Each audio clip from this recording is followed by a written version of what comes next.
Oke, kali ini kita akan bedah sebuah karya penting dari Howard Gardner yang bisa dibilang ngebongkar salah satu teka-teki paling besar di dunia pendidikan. Pernah kepikiran nggak, kenapa sih murid paling pinter di kelas pun kadang-kadang gagal paham sama apa yang diajarkan? Ini loh misteri yang bikin pusing para guru bertahun-tahun.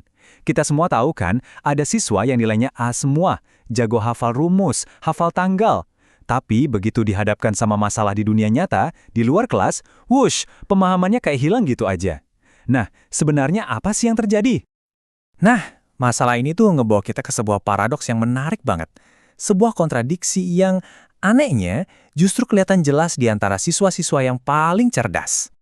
Coba deh kita lihat contoh nyatanya. Ada mahasiswa fisika tingkat lanjut nih, yang harusnya udah hatam sama mekanika Newton, tapi pasti tanya soal koin yang dilempar ke atas, jawaban mereka mengejutkan.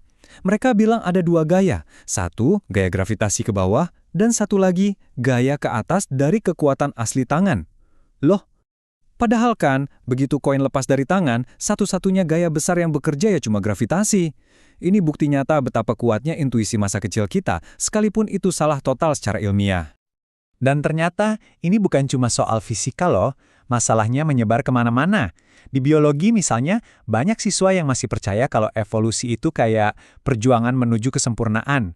Terus di ekonomi, pemahaman mahasiswa soal pasar, ya gitu-gitu aja, sama kayak orang yang nggak pernah belajar ekonomi sama sekali. Paling parah di sejarah, di mana cerita kompleks disederhanakan jadi si baik lawan si jahat. Jadi ini bukan cuma gagal di satu pelajaran, ini bisa dibilang kegagalan sistemik dari cara kita belajar. Terus siapa dong biang keroknya?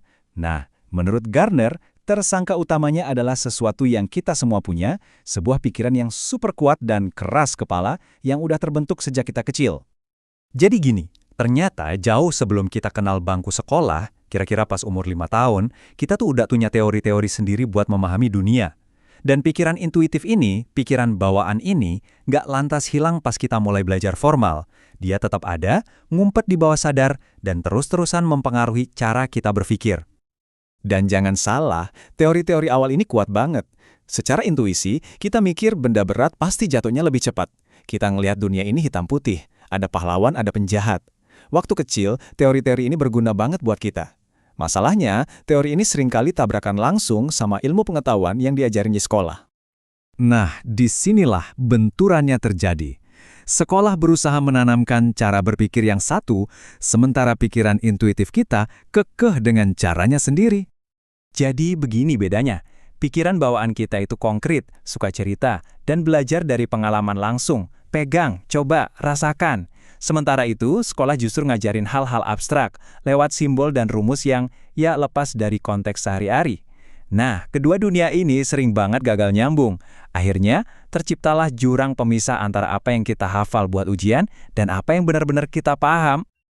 Oke, jadi gimana persisnya benturan antara intuisi dan sekolah ini bikin kita jadi gagal paham? Yuk, kita bedah contoh-contohnya. Sains, ini nih medan pertempuran utamanya. Disinilah teori-teori masa kecil kita tentang cara kerja dunia fisik paling susah buat diubah. Ini nih beberapa contoh klasiknya. Secara intuisi, kita ngerasa benda itu baru bisa gerak kalau didorong terus-terusan. Padahal kan itu nabrak hukum inersia Newton. Atau contoh lain, kita gampang banget percaya kalau leher jerapah itu panjang karena dia berusaha terus buat meraih daun yang tinggi. Kedengarannya logis sih, tapi ya salah total secara ilmiah. Nah, intuisi-intuisi kayak gini nih yang susah banget hilangnya meskipun udah belajar sains bertahun-tahun. Oke, sekarang kita geser ke matematika. Di sini, gejalanya agak beda. Bukan soal teori yang salah, tapi lebih ke penerapan rumus secara mekanis. Kayak robot aja, cuma ngikutin prosedur tanpa paham konsep di baliknya. Contoh ini ngena banget. Jadi, mahasiswa diminta bikin persamaan dari kalimat ada 6 kali lebih banyak siswa daripada profesor.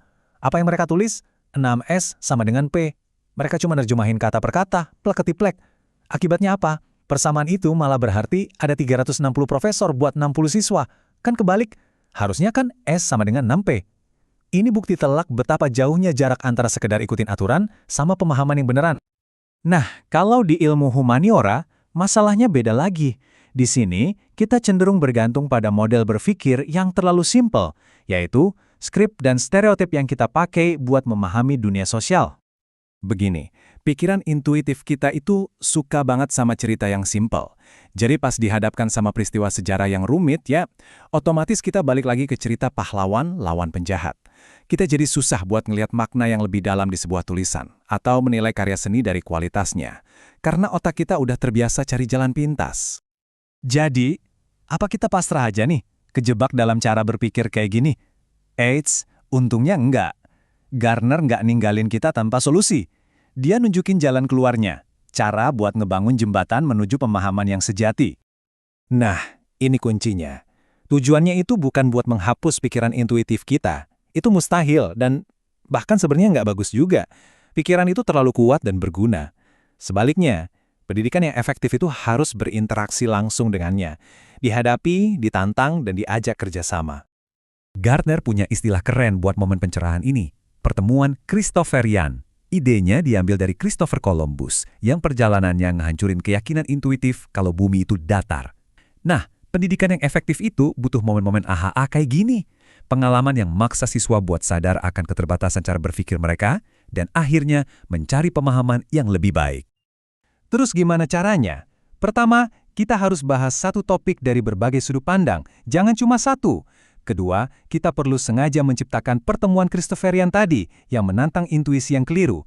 Ketiga, buat pembelajaran itu jadi kayak magang dengan proyek-proyek yang punya makna, bukan cuma hafalan. Dan yang terakhir, yang paling penting, kasih kesempatan siswa buat menerapkan ilmunya di masalah-masalah baru di dunia nyata. Pada akhirnya, ya ini tujuannya, bukan buat mengganti satu pikiran dengan pikiran yang lain, tapi untuk menyatukan keduanya. Pemahaman sejati itu baru tercapai kalau pikiran analitis dan pikiran intuitif kita bisa kerja bareng, saling melengkapi. Intinya sih, menciptakan dialog di dalam diri kita, antara si anak umur 5 tahun dan si ilmuwan. Nah, sebagai penutup, coba deh kita renungkan sejenak. Kira-kira ide tidak tersekolahkan apa sih yang masih nempel di kepala Anda sampai sekarang?